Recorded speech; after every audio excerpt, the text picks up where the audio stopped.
چشمگیر یا نامدن چشمگیر یا نامدن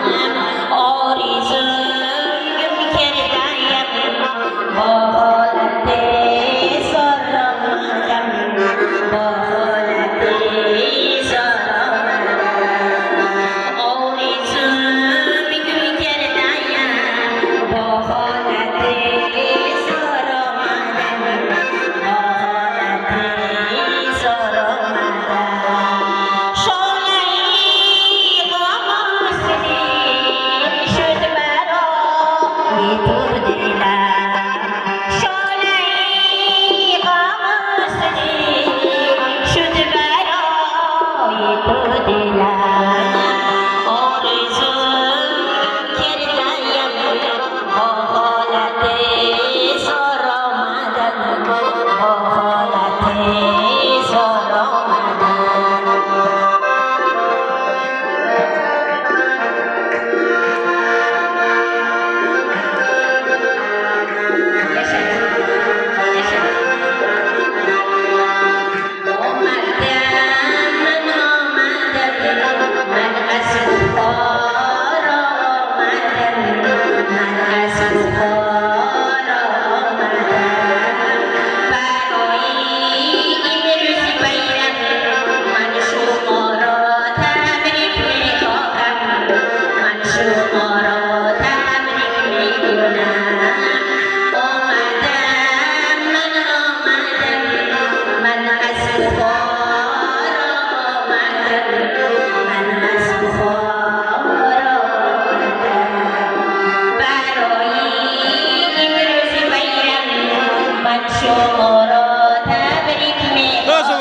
چرا بابا؟ من شما را تبریک می‌گویم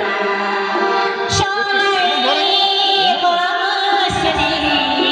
شد برای تو دلم شعله قمری شد برای تو دلم آرزو کردیم با حالت